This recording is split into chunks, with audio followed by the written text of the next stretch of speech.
Baik, bismillahirrahmanirrahim. Assalamualaikum warahmatullahi wabarakatuh. Jadi pada video kali ini kami dari kelompok B ingin mempresentasikan dokumen yang telah kami buat, di mana pada dokumen ini yang kami buat itu adalah ada 3 dokumen. Yang pertama adalah project scope statement yang berisi mengenai batasan-batasan dari proyek atau aplikasi yang akan kita buat. Kemudian yang kedua ada eh, dokumen WBS yang berisi rincian-rincian kerja yang akan kita lakukan. Kemudian yang ketiga ada Gantt chart yang berisi jadwal dari proyek yang berisi seberapa lama kita mengerjakan pekerjaan yang telah kita rinci di WBS. Baik, langsung saja yang pertama kita ke dokumen pertama yaitu Project Scope Statement. Jadi di dokumen ini adalah hasil integrasi rencana kerja yang menyeluruh yang mencakup teknis, manajemen biaya, hingga mitigasi risiko. Nah, tujuannya adalah untuk menyepakati batasan kerja agar um, agar proyek ini berjalan tepat waktu dan tepat sasaran. Kemudian ada di bagian latar belakang atau masalah di bagian A. Jadi di bagian A itu di atas, Raffi, di atas atas. A A A. Nah, di bagian A atau permasalahan itu ada 3 masalah yang menjadi latar belakang dari sistem ini. Yang pertama itu dari segi inefficiency. Jadi proses persetujuan perjalanan dinas itu masih lambat karena dia manual. Kemudian ada dari segi transparansinya, di mana kita sulit untuk memantau posisi anggaran secara real time. Kemudian dari segi akuntabilitasnya, di mana pelaporan bukti perjalanannya itu sering lambat dan menyulitkan proses audit. Nah, oleh karena itu, di sini Simperdin hadir bukan sekedar sebagai aplikasi, tapi sebagai solusi untuk mengefisiensikan anggaran dan transparansi. Kemudian di bagian solusi dan ruang lingkup atau the scope, apa yang akan kita bangun, di sini kami akan membangun sistem berbasis web yang mencakup 4 fitur utama. Nah, yang pertama itu ada fitur approval berjenjang, di mana di sini tanda tangan dan persetujuan dilakukan digital, bisa dari mana saja. Kemudian ada manajemen anggaran otomatis, di mana sistem akan menolak persetujuan otomatis jika pagu anggaran habis. Kemudian ada dashboard pimpinan, di mana pengguna itu bisa melihat grafik penyerapan anggaran secara live di layar pimpinan. Kemudian ada pelaporan, di mana ini generasi laporan otomatis untuk kebutuhan audit. Lalu ada batasan proyek. Yang pertama perlu dicatat, sistem ini fokus pada manajemen internal. Pembelian tiket pesawat tetap dilakukan user di maskapai. Sistem ini mencatat datanya untuk validasi. Kemudian yang selanjutnya adalah strategi teknis dan kualitas. Nah, di mana satu hal yang membedakan perencanaan kali ini adalah standar kualitasnya, di mana kami menggunakan infrastruktur standar, melainkan kami tidak menggunakan infrastruktur standar, melainkan infrastruktur enterprise grade. Kenapa? Karena data keuangan negara itu sangat sensitif. Kami menggunakan server VPS, high spec, ya, dan database terpisah agar aplikasi itu tidak down saat banyak yang mengakses. Kami juga memasang load balancer dan sistem backup harian untuk mencegah kehilangan data. Lalu pada sistem keamanan kami lengkapi dengan SSL organisasi dan uji penetrasi antiretas. Kami ingin memastikan sistem yang dibangun itu tahan lama, aman, dan stabil.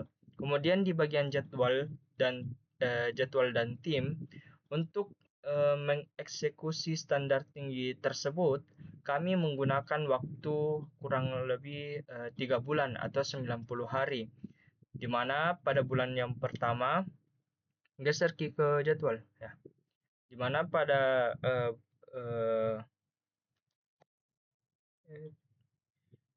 bulan pertama atau minggu ke-1 sampai minggu ke-4 kita melakukan perencanaan dan desain matang. Kemudian di minggu kedua, di minggu ke-5 sampai ke-10 kita mengembangkan pada bulan kedua di minggu ke-5 sampai ke-10 fase pertama, fase kedua. Kita mengembangkan sistemnya baik itu di backend ataupun front end. Kemudian pada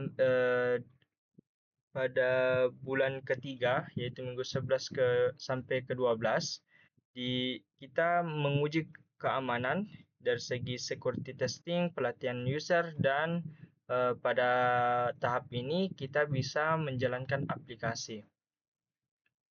Lalu tim yang akan bekerja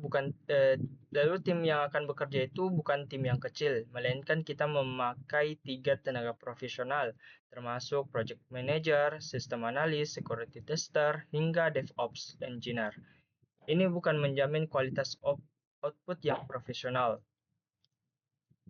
Kemudian di bagian anggaran yang berdasarkan dari kelompok C, berdasarkan dokumen dari kelompok C, anggaran yang kita pakai estimasinya itu investasi proyeknya adalah 199.700.000. Angka ini mencakup sewa infrastruktur server dan cloud, kemudian ada biaya SDM, ada tools dan operasional. Nah, meskipun lebih tinggi dari estimasi sistem sederhana, investasi ini itu sebanding dengan keamanan data keuangan dan kestabilan sistem jangka panjang yang akan kita miliki jika proyek ini berhasil.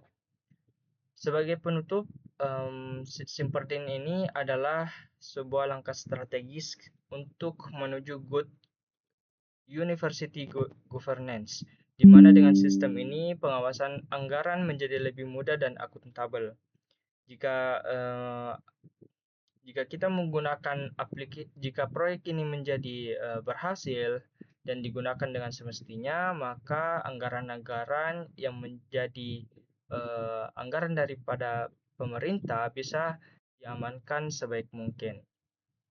Baik, selanjutnya kita masuk ke dokumen yang lain, yaitu WBS yang akan dijelaskan oleh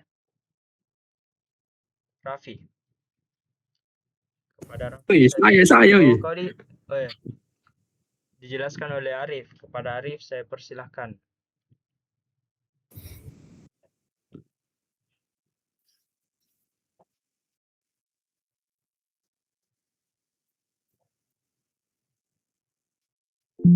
Oke, Mi.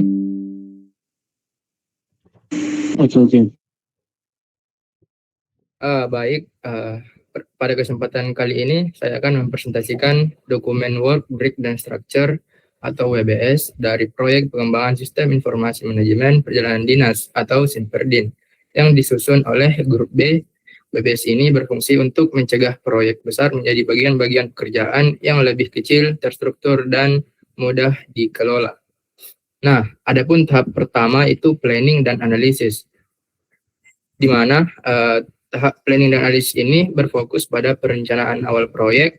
Nah, pada tahap ini juga terbagi menjadi 2 aktivitas utama. Yang pertama itu finalisasi project charter atau PMP dan PMP yang bertujuan menetapkan tujuan, ruang lingkup, serta rencana pengelolaan proyek.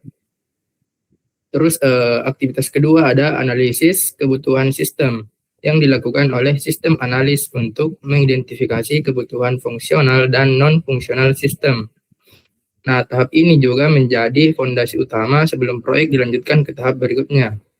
Nah, tahap berikutnya itu tahap kedua, yaitu desain dan prototyping yang berfokus pada perencanaan sistem. Aktivitas pada tahap ini juga meliputi seperti desain arsitektur, server, dan database yang ditangani oleh back-end lead untuk menentukan struktur teknis sistem. Terus aktivitas kedua ada desain UI UX dashboard yang dilakukan oleh UI UX designer agar sistem mudah digunakan oleh pengguna. Hasil dari tahap ini adalah desain teknis dan tampilan sistem yang dikembangkan. Lanjut ke tahap yang ketiga, development, yaitu proses pembangunan sistem secara nyata.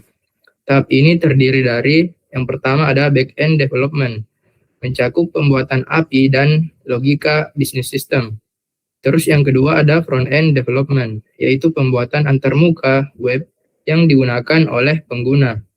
Yang ketiga, integrasi API dan database. Untuk memastikan seluruh komponen sistem saling terhubung dan berjalan dengan baik. Tahap ini menghasilkan sistem yang sudah berfungsi secara teknis. Nah, tahap selanjutnya, tahap keempat, testing dan quality assurance, yang bertujuan memastikan kualitas sistem. Pengujian dilakukan melalui yang pertama, functional testing untuk mengecek apakah fitur berjalan sesuai kebutuhan. Yang kedua, security atau penetration testing untuk menguji keamanan sistem. Yang ketiga ada user acceptance test atau UAT untuk memastikan sistem dapat diterima oleh pengguna akhir. Tahap ini penting untuk mengurangi risiko kesalahan saat sistem digunakan. Nah, tahap kelima deployment dan closing, di mana tahap ini yaitu penerapan dan penutupan proyek. Kegiatan yang dilakukan itu meliputi migrasi data pegawai lama ke sistem baru. Terus yang kedua ada pelatihan dan sosialisasi kepada pengguna sistem. Terus yang terakhir ada handover sistem dan dukungan pasca peluncuran. Nah, tahap ini menandai bahwa proyek telah selesai siap digunakan secara opsional. Nah, sebagai kesimpulan, WBS ini membantu tim proyek dalam membagi pekerjaan secara jelas dan terstruktur, menentukan tanggung jawab setiap peran, mengendalikan ruang lingkup proyek agar tidak melebar. Dengan adanya WBS ini, proyek Simperdin dapat dikelola secara lebih efektif dan terarah. Saya kembalikan ke moderator. Itulah tadi penjelasan dari Arif Zulfikar mengenai dokumen work breakdown struktur. Selanjutnya kita masuk ke dokumen Gantt chart yang akan dijelaskan oleh Saudara Rafiuddin. Kepada Saudara Raffi saya persilahkan.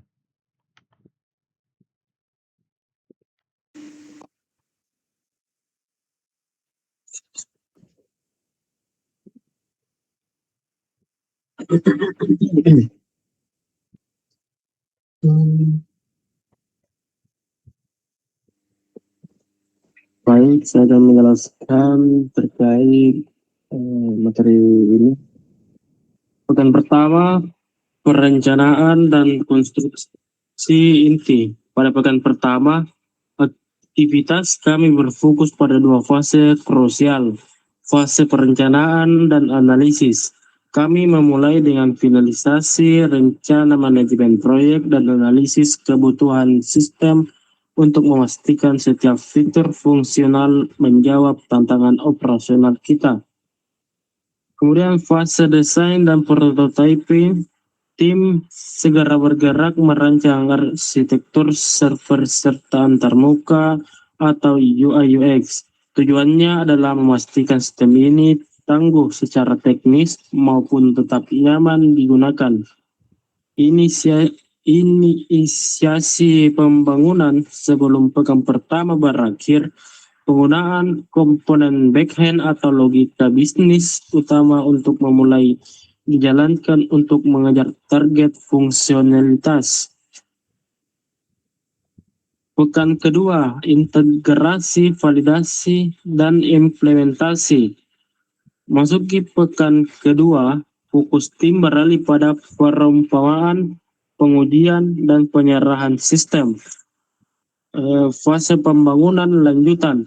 Kami menyelesaikan tampilan depan atau front-end dan melakukan integrasi penuh antara database dengan sistem aplikasi. Kemudian fase pengujian dan penjaminan mutu adalah tahap yang sangat penting. Sistem akan diuji, fungsi uji keamanan atau penetration testing hingga user acceptance testing atau yang disebut UAT untuk memvalidasi kesiapan sistem di mata pengguna.